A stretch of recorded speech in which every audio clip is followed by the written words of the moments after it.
do Senhor Jesus? Amém. Pode sentar, irmãos, que Deus abençoe. Aprendi uma coisa, rapaz, só vem para a igreja quem precisa, né? A igreja é lugar de pessoas que precisam. Se você está aqui é porque você está precisando. Se não vier, é porque não precisa, quem sabe. Mas a igreja é para quem precisa. Irmão, abre sua Bíblia aí comigo, por gentileza. No livro do Êxodo, capítulo 33. Êxodo, capítulo 33. Meu Deus. O versículo 7 e depois o versículo 11. Êxodo, capítulo 33, versículo 7 e versículo 11. É um texto bem conhecido. Aí eu vou lendo aqui, os irmãos encontrarem e vão me acompanhando com os olhos aí. Êxodo 33, capítulo 33, versículo 7 e depois vamos para o versículo 11. Diz assim o versículo 7: E tomou Moisés a tenda e a estendeu para si fora do arraial, desviada longe do arraial, e chamou-lhe a tenda da congregação. E aconteceu que todo aquele que buscava o Senhor saía à tenda da congregação que estava fora do arraial. Versículo 11: E falava o Senhor a Moisés face a face, como qualquer fala com o seu amigo.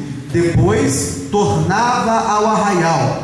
A parte B: Mas o moço Josué, filho de Nun, seu servidor, nunca se apartava do meio da tenda. Amém?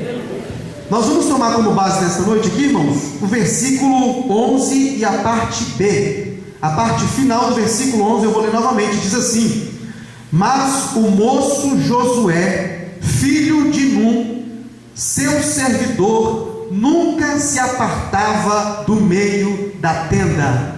Quando nós lemos o versículo 11, irmãos, nós sempre prestamos atenção e sempre nos voltamos para a maior figura que está expressada aqui no versículo 11. Fala acerca de Moisés. Quando nós lemos o versículo 11, nós nos admiramos quando a Bíblia diz que Deus falava com Moisés face a face, cara a cara. Só que nesse versículo, na verdade, tem uma coisa mais importante do que o que Moisés estava vivendo, que era a oportunidade de falar com Deus cara a cara. Porque na verdade não é que Moisés via Deus, Deus falava com Moisés, Moisés de olhos fechados ouvia Deus. Só que na parte B é a parte mais importante, mais linda do versículo para mim, que fala que o jovem que trabalhava como servo de Moisés, e a Bíblia identifica ele como um dos filhos, ou o filho de Nun. A Bíblia diz que este moço, este jovem, nunca saía do meio da tenda da congregação. Josué, na verdade, que nasceu no Egito, a Bíblia fala que ele era filho de Nun, da tribo de Efraim, nasceu no Egito. Então Josué, na verdade, ele nasceu na condição de escravo. Quando Josué nasceu, o povo de Deus, ele era escravo no Egito. Então Josué não teve a opção, não teve a oportunidade de escolha, não teve uma opção de escolher. Na verdade, Josué ele já nasceu como escravo, já nasceu sendo escravo. Não é como uma pessoa que tem a oportunidade de escolher trabalhar em uma empresa, trabalhar na empresa A, na empresa B. Não é como uma pessoa que tem a opção de escolher viver uma vida assim ou assado. Não, Josué ele já nasceu sendo escravo. Josué já nasceu sem liberdade. Josué, durante a sua infância, ele cresceu e viu seus pais trabalhando como escravos no Egito. Josué, quando criança, ele via os seus tios, a sua família trabalhando como escravo, viu os seus amigos, os seus colegas. Por quê? Porque Josué já nasceu na condição de escravo, já nasceu sendo escravo. Os amigos de Josué eram escravos, a família de Josué era uma família de escravos. Todas as pessoas que Josué conhecia, todas as pessoas que faziam parte do seu círculo social eram escravos. Josué não tinha pacto, não tinha conversa com nenhuma pessoa de fora. Josué não sabia o que era liberdade. Por quê? Porque para Josué a vida dele era aquela, era uma vida de escravidão, uma vida servindo a Faraó para a construção do Egito. Josué, que quando jovem no Egito trabalhava construindo blocos com argila, essa era a vida dele, ele não sabia nada mais do que isso. E a Bíblia também não fala muita coisa dele. O que a Bíblia fala acerca da sua história, a Bíblia diz assim: olha, antes dele conhecer ou dele ter um pacto com Moisés, dele saber quem era Moisés, Josué era filho de Nun, da tribo de Efraim, era um escravo, era uma pessoa comum, só que Josué, ele era diferenciado dos jovens da sua época. Josué, ele era diferenciado daqueles que estavam no Egito, porque mesmo que Josué estava no meio de escravos, mesmo que Josué vivia como escravo, se vestia como escravo, andava como escravo, Josué não tinha a mentalidade de um escravo, porque a mente de Josué era uma mente diferente. Josué não pensava como Josué não pensava como escravo, porque enquanto muitos escravos que estavam ali olhando para baixo, trabalhando na vida miserável, sem ter esperança, Josué acreditava numa promessa que foi feita a Abraão, a Isaac e a Jacó, que um dia Deus os tiraria daquela terra e os levaria a um lugar de mana, leite e mel. Esta promessa fervia no coração de Josué. Josué era um jovem que acreditava nessa promessa. Ele sabia que mesmo estando no Egito, servindo no Egito, sendo escravo no Egito, ele servia a um Deus que tinha poder de tirá-los do Egito e levar até alcançar a promessa que ele havia feito a Abraão. Josué, ele não tinha mente de escravo. Nós que estamos aqui, irmãos, também vivemos em um mundo de escravos. Nós vivemos em um mundo onde as pessoas são escravizadas. As pessoas são escravizadas pelos vícios, pessoas escravizadas pela vida onde ela vive, pessoas escravizadas pelo trabalho, pessoas que são escravas ou são feitos escravos de alguma coisa. E até mesmo às vezes dentro da igreja, irmãos, nós vemos pessoas que não passam de escravos. Pessoas que aceitaram a Jesus, estão na igreja, mas ainda não conheceram a verdadeira liberdade que Jesus oferece. Na verdade, não passam de pessoas também escravizadas, até mesmo da religião às vezes. Só que nós conhecemos a verdade de Jesus, sabemos e temos uma mente diferente, porque a nossa mente é a mente de Cristo. Nós não podemos ter uma mente de escravo. O escravo, para começar aqui, ele é uma pessoa que é desmotivada. Se você andasse naquele tempo pelo Egito, você jamais encontraria um escravo motivado. Nenhum escravo naquela época era motivado. Você jamais andaria pelas ruas do Egito, pararia um escravo e perguntaria: como é que você está se sentindo trabalhando aqui no Egito? Ele jamais ia dizer: olha, eu estou muito bem, eu me sinto muito bem trabalhando aqui, eu me sinto muito motivado a trabalhar para Faraó, eu sou muito feliz trabalhando aqui. Não, nenhum escravo é motivado. O escravo, na verdade, é uma pessoa desmotivada. Mas o pastor João leu muito bem aqui no livro de 2 Reis, quando a Bíblia fala de Eliseu recebendo a visita de Naamã. A Bíblia nos fala que quando Naamã chega até Jerusalém, chega até Israel, ele fala: olha, eu recebi uma notícia de que aqui há um profeta que pode me curar a enfermidade. Quando o rei ouve isso, a Bíblia diz que o rei rasga suas vestes e se entristece, dizendo: por acaso eu sou Deus para tirar a vida, para dar a vida, para curar? Eu não sou Deus, não posso fazer isso. Porque o rei temeu, porque Naamã era o capitão do exército, era um homem muito poderoso. O rei então ficou temeroso. Só que quando essa notícia chega até os ouvidos de Eliseu, a Bíblia diz que Eliseu, cheio de autoridade, fala assim: manda ele vir a mim, e ele saberá que tem profeta dentro de Israel. Isso é um exemplo de motivação, irmãos. A igreja, ela precisa de pessoas motivadas para fazer a obra. Eu me admiro tanto com o irmão Alexandre, que ele tem uma capacidade, uma motivação para trabalhar na igreja. Ele faz os trabalhos aí com essas letras dele, com esses negócios dessa Bíblia grande que ele faz. É uma motivação que move ele. Nós precisamos ter esse espírito de motivação para fazer a obra de Deus. O crente não pode ser desmotivado, irmãos. Eu não sei o que está acontecendo, o que se passa às vezes na igreja, que as pessoas ficam desmotivadas. É só bater uma chuva que não quer vir para a igreja, é só passar por uma dificuldade que não quer saber de Jesus, é desmotivado, não tem alegria. Mas nós temos a mente transformada de Cristo. Jesus já nos libertou da escravidão do pecado. Dentro de nós, às vezes, quando vem a dificuldade, quando vem a luta, quando vem a tristeza, uma chama no peito começa a arder. Nós falamos: eu não sei o que está acontecendo, mas eu não vou ficar parado, eu vou levantar e vou para a igreja, eu vou buscar a Deus, eu vou adorar a Deus, eu vou louvar a Deus. Sabe o que é isso? É uma motivação que está queimando dentro da gente, do nosso coração. O escravo não é motivado. Josué era motivado. Josué tinha motivação. Nós temos que ter essa motivação dentro de nós. Segundo, o escravo, ele não tem visão de futuro.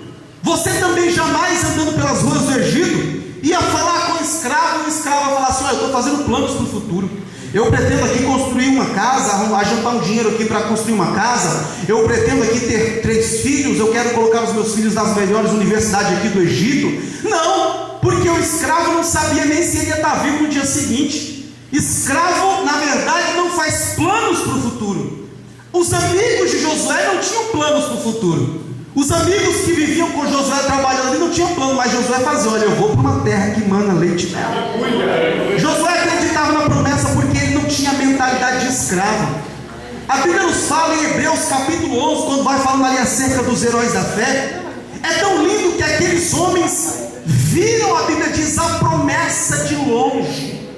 Abraão, quando Deus chama Abraão estava a mais de 1.500 anos de distante da sua promessa. É como se Abraão tivesse aqui, a promessa dele estivesse lá longe, mas Abraão olhava assim: já estou chegando, já estou chegando, já estou alcançando, porque a Bíblia diz que eles viram de longe e confessaram que eram estrangeiros em terra estranha.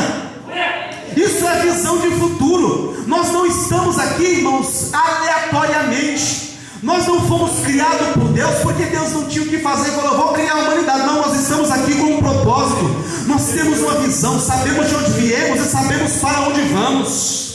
Nós temos planos para o futuro, porque a nossa promessa, ainda que longe ou talvez perto, não sabemos, mas nós acreditamos e falamos: já está chegando, Jesus, já está próximo, Jesus. Eu não sei qual é o sonho, qual é o projeto, qual é o objetivo, mas você tem que fazer igual esses heróis da fé, mesmo de longe, confessa: já está chegando, já estou alcançando, já estou perto, já estou vendo, já estou tocando, já estou segurando, já estou tomando posse. Acredita que a vitória acontece. Aleluias. Tem que confessar que está perto. O escravo, ele não serve para a batalha. O escravo não tem serventia no meio de uma guerra. A Bíblia diz que quando Deus tira o seu povo do Egito, saíram mais de 2 milhões de escravos, homens e mulheres, senhores, senhoras, crianças, que durante a sua vida inteira eram escravos. Não tinha um homem de guerra, não tinha um governador, não tinha príncipes, não tinha ricos. Não, na verdade era tudo escravo. E no meio dos escravos tinham aleijados, tinham coxos, cegos, paralíticos, mudos, surdos, pessoas que não tinham braços porque passaram a vida toda apanhando debaixo de chibatada. Uns tinham doenças crônicas no corpo, outros andavam encurvados. Era um exército de escravo que não tinha prestação nenhuma, não tinha nenhuma serventia. E a Bíblia diz no livro do Êxodo, capítulo 17, a Bíblia fala que um homem se levanta para combater contra o povo de Deus. O exército dos Amalequitas, no capítulo 17 de Êxodo, se levanta, o exército mais poderoso. Homens que eram acostumados desde a sua infância em batalhas ferrenhas, homens que eram acostumados a estraçalhar o corpo dos seus adversários, deixar os pedaços pela cidade onde passavam, homens que carregavam os melhores armamentos da época, homens que tinham espadas, tinham as melhores lanças, os melhores escudos, os melhores arcos e flechas, homens que tinham os cavalos mais fortes para a batalha, os carros mais bem aparelhados. Eram os soldados ou o exército mais bem preparado da época. A história conta que por onde os amalequitas, o exército dos amalequitas passavam, ficava somente rastro de sangue e de destruição. Pois bem, esse povo então se levanta para lutar contra os israelitas. Mais de 2 milhões de escravos, doentes, mulheres grávidas, homens velhos, senhoras, pessoas aleijadas, cegos, surdo, mudo, manco, pessoa torta, todo tipo de deficiência, homens que só sabiam descer até o rio, pegar argila, montar um bloco e levar para construir pirâmide, homem que só sabia trabalhar debaixo de chicotada, homem que só sabia manusear enxada, pá, foice, pedaço de pedra, pau, homem que só viveu desta forma. A Bíblia nos conta que Deus então vai dar uma estratégia para Moisés e fala: Moisés, você, Arão e Ur vão subir naquele monte, naquela montanha, e lá de cima você vai ficar com as mãos estendidas. Lá embaixo manda Josué levantar e pegar aí os melhores dentre os homens que estão aí, prepará-los para a batalha, porque hoje eu vou vos dar vitória. Enquanto lá no monte você está com a mão levantada, Moisés, lá embaixo eu dou vitória para o meu povo. A Bíblia diz que Moisés, Arão e Ur sobem para o monte, e a Bíblia diz que Josué lá embaixo vai procurando dentre os homens os melhores, aqueles que tinham tinham um pouquinho de força, aqueles que tinham os braços no lugar, aqueles que pelo menos sabiam andar sozinho, aqueles que conseguiam enxergar nem que fosse com o olho, e foi mandando aquele bando de soldado feito de escravo. Quando Josué colocou aqueles homens à sua frente, Josué olhou e falou: rapaz, eu acho que esse negócio não vai dar certo. Aqui só tem coxo, aleijado, homem que não mexe um braço, outro que só enxerga de olho, um é foeno, fala direito, um não escuta. Se o inimigo vier, não vai dar para avisar. Como é que eu vou fazer?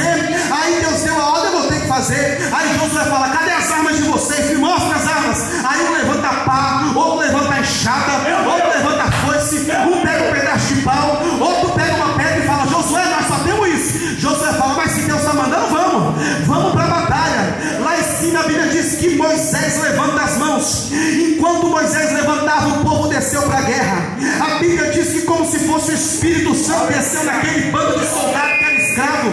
Aqueles homens começaram a pegar pá, pegavam enxada, um pegava pá, batia e um derrubava 10, um pegava enxada, batia no pé de um, quebrava a perna de 50. Deus começou a descer naquele negócio, fazer um reboliço. Só que a Bíblia diz que quando Moisés baixava a mão, o povo começava a ser derrotado. Era como se aquela força saísse. Aí Moisés levantava de novo a mão, Deus começava a dar vitória. Moisés abaixava porque não aguentava, o sangue não circulava até a ponta do dedo. A Bíblia diz que Deus começava a deixar o povo ser derrotado de novo. Era como se Deus estivesse testando Moisés. Deus falava: Moisés, ainda que você possa ser um dos maiores homens da Bíblia, ainda que depois de mim e Abraão você seja a maior figura da Bíblia, sozinho você não consegue nada, Moisés. Por maior que você seja, sozinho você não faz nada, Moisés. Por maior autoridade que você possa ter, sozinho você não faz nada, Moisés. A Bíblia diz que Arão olha para e fala: rapaz, a gente vai ter que ajudar Moisés. A Bíblia diz que eles pegaram uma pedra, colocaram Moisés sentado, Arão pegou no braço de Moisés, pegou no outro, os dois levantaram. A Bíblia diz que Deus deu vitória para o seu povo, prevalecendo contra os israelitas. Isso fala da união na obra de Deus. Ninguém faz nada sozinho, ninguém consegue nada sozinho. Aí embaixo nós só temos vitória quando aqui em cima Moisés está com a mão levantada. Nós só temos vitória na nossa casa porque tem alguém de joelho dobrado falando: Jesus abençoa, Jesus entra com providência. Eu só prego nos congressos porque o turquês olha por mim. Eu não sou bom, não tenho nada, não faço nada. Você só dirige, só rege, só faz alguma coisa porque tem alguém de joelho dobrado pedindo pela sua vida. E quando tiver Moisés para orar por nós, Josué tem vitória contra os amalequitas. Deus, Ele vai usar aquilo que está nas nossas mãos. O povo só tinha pá, enxada, pedra, madeira, foice e disposição. Deus, Ele sempre vai usar aquilo que nós temos em mãos. É tão interessante isso, irmãos, que Deus não está procurando nas faculdades de teologia os teólogos. Deus nunca procurou esse tipo de pessoa. Deus não está nos maiores congressos procurando as maiores mentes do universo. Não. Deus não está aí nas faculdades de línguas procurando os poliglotas. Não. Deus não está por aí procurando os donos de empresas, os diretores. Não. A Bíblia diz que Deus só procura verdadeiros adoradores e ponto final. Sabe por quê? Porque Deus, Ele vai usar exatamente aquilo que nós temos em mãos. Eu lembro certa vez que um pastor falou assim: mas nós precisamos, irmão Felipe, de mais dinheiro para fazer esse congresso aqui, porque o que nós temos não é suficiente. Nós precisamos arrecadar, vamos fazer os negócios aí para a gente conseguir fazer esse congresso, essa cruzada, melhor dizendo, na praça, porque se a gente não tiver dinheiro, a gente não consegue. Mas o dinheiro era pouco. Ele falou: o que você tem? Rapaz, eu conheço umas pessoas aí, então vamos fazer o seguinte: você fala com quem você conhece, eu falo com quem eu conheço, a gente vai usar o que a gente tem. Aí ele foi falar com quem conhecia, com um, com outro. Daqui a pouco Deus foi entrando com providência, nós conseguimos montar o palco, daqui a pouco montamos o som, daqui a pouco a divulgação, o congresso foi 15 almas para Jesus foram salvas. Sabe por quê? Porque Deus sempre vai usar o que nós temos em mãos. Não precisa ficar desesperado, eu preciso falar isso. Não precisa ficar amedrontado se o que tu tem é pouco. Não precisa ficar preocupado se o que você tem, você fala: Jesus não vai dar com o que eu tenho. Jesus, eu não tenho capacidade para fazer. Jesus, é muito mais difícil, é muito mais do que eu possa suportar. Senhor, me ajuda. Jesus vai usar exatamente esse pouquinho que você tem. Jesus vai usar exatamente o pouco conhecimento que você tem. São os poucos recursos financeiros. Jesus vai usar exatamente esse pouquinho. Jesus nunca precisou de muita coisa para fazer milagre. Jesus nunca precisou de grandes homens para fazer milagre. Jesus nunca precisou de grandes oportunidades para fazer milagre. Jesus, ele cria oportunidade onde não tem. Jesus levanta homem grande onde tem um homem pequeno. Jesus levanta recurso onde não tem dinheiro nenhum. Jesus, ele faz o milagre do nada. Ele criou tudo do nada com o poder da sua palavra. Jesus nunca vai precisar de pessoas que falam: Jesus, olha aqui o meu diploma de administração, olha aqui o meu diploma de direito, bacharel, olha o meu diploma de teologia, olha aqui o meu diploma de matemática. Jesus não precisa nada disso. Jesus, ele precisa de pessoas que ainda com pouco falam: Jesus, eu não tenho nada, mas eu tenho vontade, eu tenho disposição, eu estou disposto a fazer a tua vontade. Jesus, a vitória, ele entra com providência. Jesus, ele sempre vai usar aquilo que nós temos em nossa mão. O versículo 11 que nós lemos fala, parte B: o moço ou jovem Josué, filho de Num, seu servidor. Quando a Bíblia está dizendo o jovem Josué, filho de Num, servidor, a Bíblia aqui está descrevendo as características físicas de Josué. Quando eu falo características físicas, eu estou dizendo fisionomia, eu estou dizendo a vida que ele vivia, quem ele era. Josué era um jovem comum, ele era um jovem, ou seja, um entre muitos que estavam ali. Mas o moço, o jovem Josué, nome comum, porque era nome comum. Josué, Jesus, nomes comuns, porque Jesus na verdade é uma derivação do nome Josué. Então era uma pessoa comum. Josué, filho de quem? Filho de Num. A Bíblia só fala de uma pessoa da sua família, para você ver como ele era um homem sem tanta importância. Quando a Bíblia ela vai falar da vida de alguém, ela fala a genealogia toda da pessoa. Mas a Bíblia aqui fala somente do pai, porque ele não tinha nem genealogia. Era um jovem como qualquer outro. E outra, ele tinha um emprego, ele era servo ou servidor de Moisés. Ora, naquele tempo, todo homem que tinha uma condição financeira um pouco melhor tinha servidores. Então a Bíblia está dizendo: era um jovem como qualquer outro, era um Josué como tantos outros Josués que tinham ali também. E ele trabalhava como servidor, como tantos outros servidores que estavam ali também. E ele tinha um pai chamado Num, somente esse, porque não sabemos quem era o avô, o bisavô, o tataravô, só se sabe isso. Era uma pessoa comum. Josué, na perspectiva humana, era um jovem comum. Josué não tinha poderes extraordinários, era um jovem, trabalhava como servidor. Josué não tinha capacidades miraculosas. Josué não tinha uma inteligência fantástica que chamasse a atenção de toda a humanidade. Não, a Bíblia diz que ele era um jovem como todos os outros jovens. Eu estou pregando aqui também a pessoas comuns. Aqui no nosso meio não tem ninguém milionário. Aqui no nosso meio não tem nenhum super-homem, nenhuma super-mulher. Aqui no nosso meio tem pessoas comuns, pessoas humildes que ficam na fila do banco para pagar uma conta. Aqui tem pessoas comuns que passam por tristeza, passam por alegria. Aqui tem pessoas comuns que às vezes pegam uma gripe, pegam um resfriado, fica doente, toma um remédio, daqui a pouco está melhor de novo. Tem pessoas que pegam ônibus lotado, pessoas comuns que no meio da multidão ninguém vê diferença.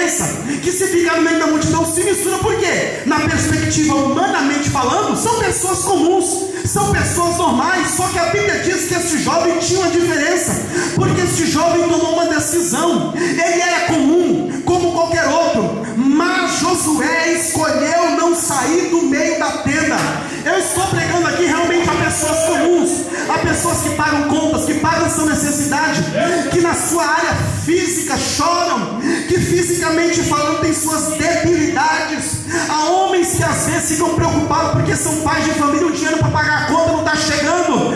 Mas eu estou pregando a homens que mesmo comum, a mulheres que mesmo comuns, decidiram não sair de dentro da tenda na congregação, mesmo com a dificuldade, mesmo passando necessidade, mesmo passando doença, mesmo passando rejeição, mesmo sofrendo levante, oposição. Estou falando: Jesus, da tenda eu não saio, da tenda eu não saio, da tenda eu não saio.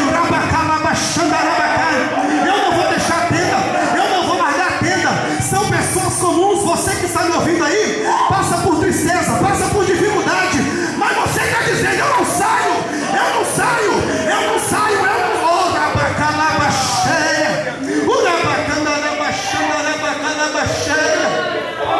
Não sai da tenda nesta noite. A ordem de Deus para você: não sai da tenda, não nessa noite. Se você vem dizendo, eu não vou ficar mais, eu vou largar de orar, eu vou parar de lutar, eu vou parar de insistir, mas a ordem de Deus é: não sai da tenda, não sai da tenda, fica na tenda, fica na tenda, fica na tenda, fica na tenda. É dentro da tenda que Deus dá vitória para Josué, é dentro da tenda que os amalequitas são derrotados, é dentro da tenda que a água brota da rocha, é dentro da tenda que o milagre de Jesus acontece, é na tenda que o sobrenatural de Deus é visto. Quantos vão ficar na tenda nessa noite? Levanta a sua mão. Está chovendo lá fora, muita gente não veio, mas você está aqui porque falou: não saio.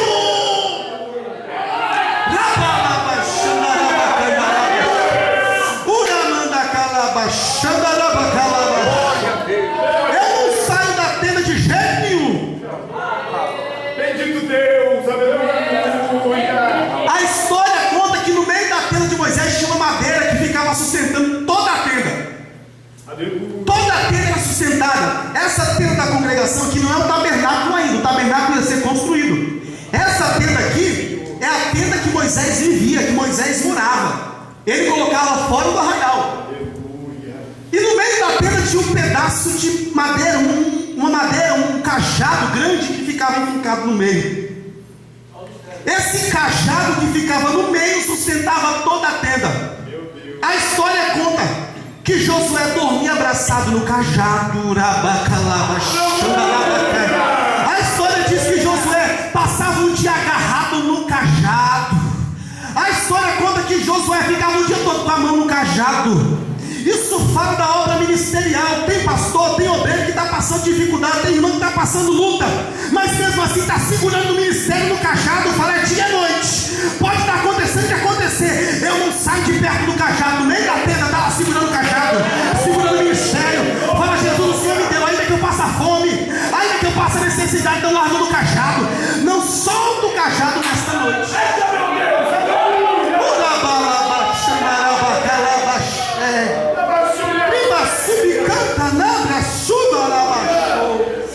Não larga o cajado nesta noite. Aleluia. Não larga o cajado, não larga o cajado. Dorme abraçado com ele, acorda abraçado com ele, anda com quando vocês estão sentindo a presença, irmão, Jesus está aqui. Jesus está aqui, Jesus está aqui. Onde estiverem 2 ou 3 reunidos em meu nome, aí estou eu no meio deles. Uma vez uma pessoa perguntou: irmão Felipe, um rapaz do mundo falou: Felipe, quantas pessoas eu preciso para montar uma igreja? Debochando de mim. Ele veio dar uma desperta e falar: quantas pessoas eu preciso para montar uma igreja boa, para mim não precisar mais trabalhar? Eu falei: de 2, porque onde tem 2 ou 3 reunidos, Jesus já está lá dentro. Se tem 2, já tem uma igreja. Um dá glória, outro dá aleluia, um prega, outro canta, um profetiza, outro interpreta. Jesus, se tem 2, já tem igreja. E se eu estou sozinho, já é o templo. Jesus está dentro, Jesus está dentro, meu Deus.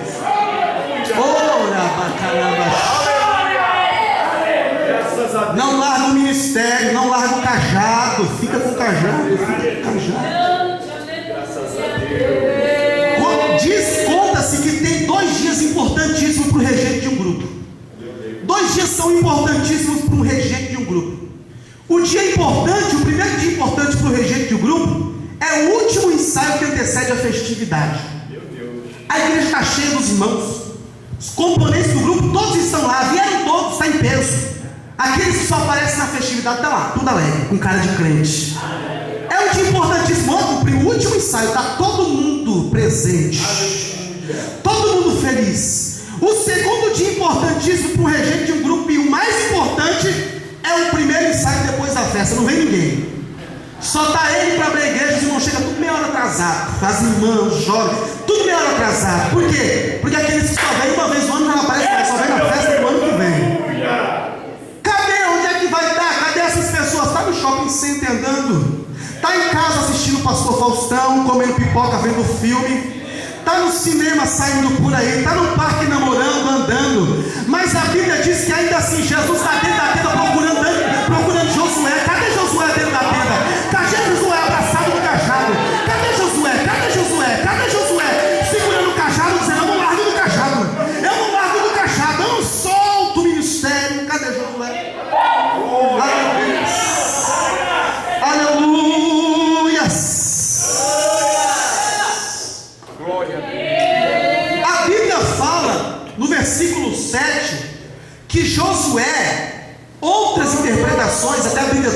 fala que Josué tinha por costume armar a tenda fora do arraial, bem distante.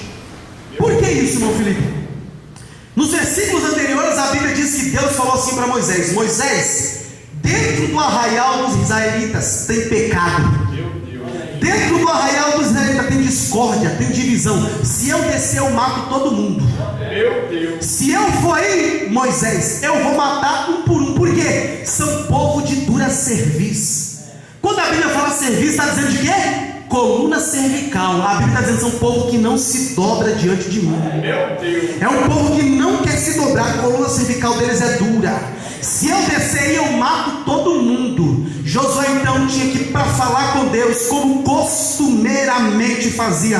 Pegava a sua tenda, a sua casa, colocava nas costas, e andando para fora do arraial dos israelitas. Quando chegava bem distante, a Bíblia diz, bem longe, ele armava o arraial. E quando ele armava a tenda, quando ele olhava para aquela tenda bonita, ele falou e colocou o nome dela de a tenda da congregação. A palavra congregação significa lugar de encontro. A igreja é uma congregação, é um lugar de encontro. Mas não é encontro com um amigo para colocar o papo em dia. Não é encontro com um amigo para ficar curtindo foto no Facebook ou mandando mensagem no WhatsApp. A igreja é um lugar de encontro, mas de encontro com Deus. É de encontrar com Deus. Moisés falou, aqui é a tenda de encontro, mas é de encontro com Deus. E a Bíblia nos fala que todo aquele que queria falar com o Senhor saía até a tenda da congregação. Porque a tenda da congregação era um lugar de encontro. Quando alguém falava, eu preciso consultar Deus, eu preciso ouvir a voz de Deus, ele falava, vamos ter de encontro com o Senhor na tenda de Moisés. Porque é na tenda de Moisés que Deus está morando. É na tenda de Moisés. Só que Josué uma vez foi visitar, não saiu mais. A Bíblia diz que ele não saía de lá de dentro. Quando chegava o final do dia, 6 da tarde, e o sol se punha, Moisés pegava as suas coisas, pegava o que ele tinha trazido de manhã, colocava nas costas e falava, vou voltar para o arraial, porque eu tenho que ficar com os israelitas. Ele falava, vamos Josué. Quando ele falava, vamos Josué, Josué olhava para ele e falava, Moisés, você me desculpa, mas eu vou ficar hoje de novo. Eu não vou sair da tenda, eu vou ficar na tenda, eu vou dormir na tenda. Aleluia. Josué escolheu morar na tenda, fora do arraial, fora da vida de confusão. Josué, melhor dizendo, tomou uma decisão, falou, se lá no arraial Deus não está, então lá também não fico. Se Deus está na tenda, é na tenda que eu vou ficar. Se Deus está aqui, é aqui que eu vou ficar. Aí eu preciso dizer uma coisa de Deus para você, apesar de já estar dizendo coisas de Deus, eu preciso continuar falando mais uma coisa para você. Eu não sei quais são os convites que têm chegado, mas continua na tenda do turquesa. Eu não sei quais são as propostas que têm chegado, mas continua dentro da tenda. Esses dias o pastor chegou para mim e falou, menino, você tem futuro, vem para a minha igreja, que eu vou te dar campo para trabalhar, eu vou te dar unção de pastor, e você vai pregar o Brasil todo. Eu falo, não saio da tenda, porque foi lá que Deus me colocou. Ainda que o pastor me coloque na porta no outro dia e fala, a partir de agora você vai cuidar dos carros lá na chuva, eu estou lá, porque não saio da tenda, não saio da tenda, não sora, bacandaraba, chubicandaraba, triba, subicalaba, xandarabacai. Aí um dia um jovem falou para mim, mas Felipe, eu não aguento mais ficar aqui nessa igreja, o Siddhartha não tem tocador, eu não aguento mais, eu preciso de uma coisa mais motivadora. Eu falei, rapaz, você quer mais motivação do que os pés à cruz de Jesus Cristo? Você está precisando de mais motivação do que saber que um dia alguém morreu por você, sem nem você conhecê-lo? Se isso não te motiva, menino, então nada mais vai te motivar nesse mundo. Você precisa ficar na tenda, ainda que dentro da tenda você está sozinho. Moisés foi embora, os amigos foram embora, todo mundo te deixou, a noite parece sozinha, está frio lá fora do arraial, porque no deserto fazia 6 graus negativos, ou até mais, abaixo de zero durante a noite. Mas ainda assim Josué estava lá batendo o queixo, joelho no joelho, morrendo de frio, mas agarrado no cajado. Eu não saio, eu não saio, eu não largo a tenda.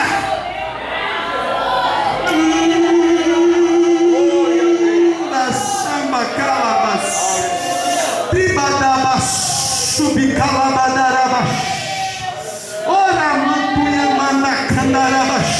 É dentro da tenda, não sai da tenda.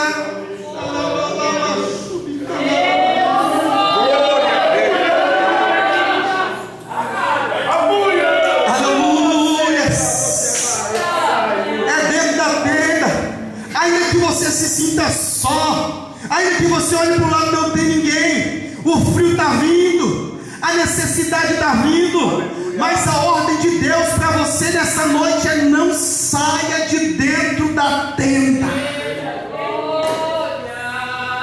Quando nós falamos de jovens extraordinários da Bíblia, nós não podemos deixar de fora e nem esquecer o jovem que eu mais admiro na Bíblia, Timóteo.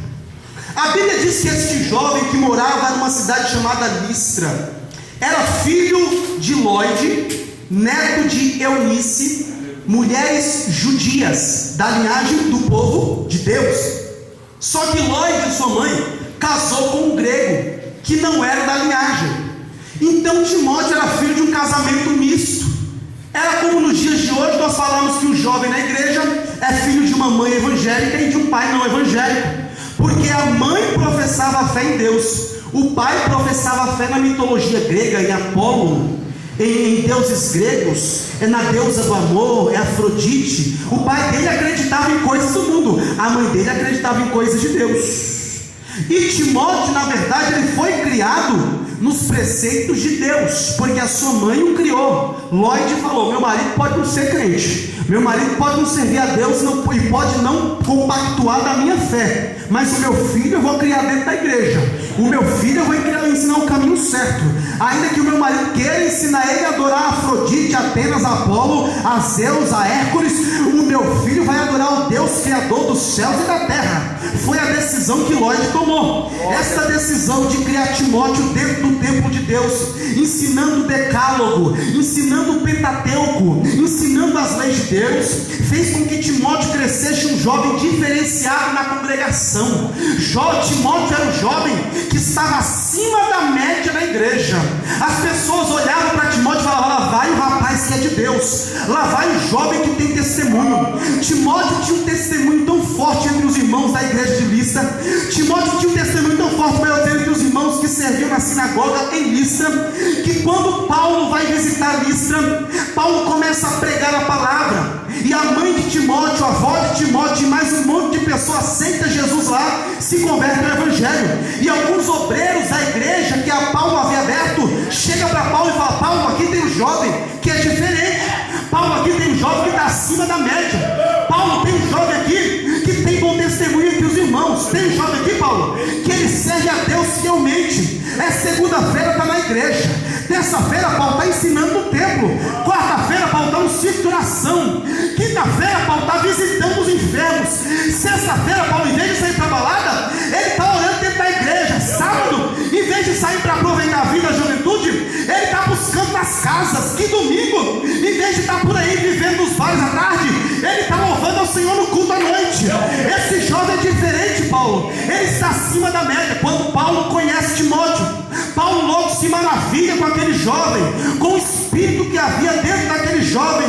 Paulo então pega Timóteo e fala: Timóteo, você não vai ficar com a multidão não, vem comigo, você vai ser missionário, você vai fazer viagens missionárias comigo, você vai andar pelos lugares comigo, eu vou te levar e vou te ensinar. Você vai ter, Timóteo, experiências com Deus que você jamais experimentou, que você jamais achou que pudessem existir. Paulo pega Timóteo e começa a levar em suas viagens missionárias. Só que Timóteo foi levantado por Paulo, por Deus melhor dizendo, e ajudado por Paulo para pregar aos judeus. Paulo pregava para os gentios, Timóteo ia pregar para judeu. Só que Timóteo tinha uma coisa, ou na verdade faltava uma coisa em Timóteo.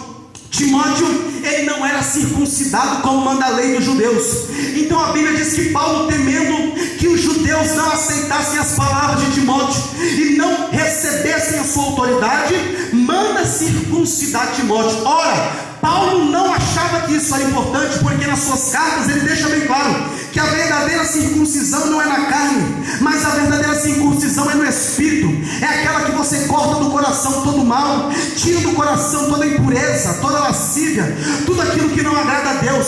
Porém Paulo temia que a palavra não pudesse ser pregada, porque muitos não aceitariam. Então Paulo, tendo sabedoria de Deus, ele usa isso e fala: então você se circuncida e você continua pregando. Por quê, Paulo? Porque tem muito muito aí fora que acredita, Timóteo, que a circuncisão é uma credencial. Você só vai entrar na igreja se você tem credencial, Timóteo. A circuncisão para subir no púlpito de algumas igrejas é a credencial. Tem muita igreja, tem muito lugar aí fora que é assim, irmãos. Você só sobe no púlpito se tem credencial. Você só fala lá se você tiver teologia.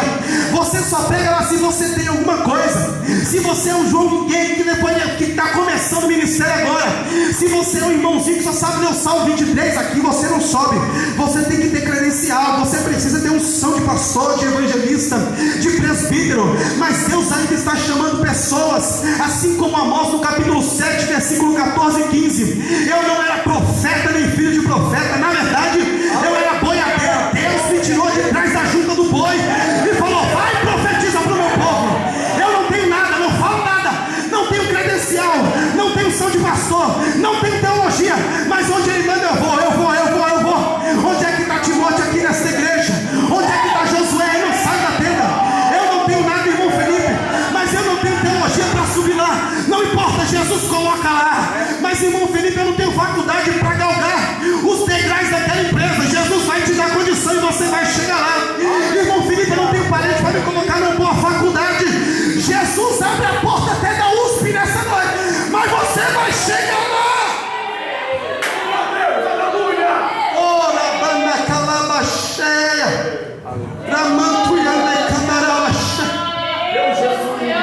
Jesus te leva lá, Jesus vai te colocar lá. Oh, aleluia.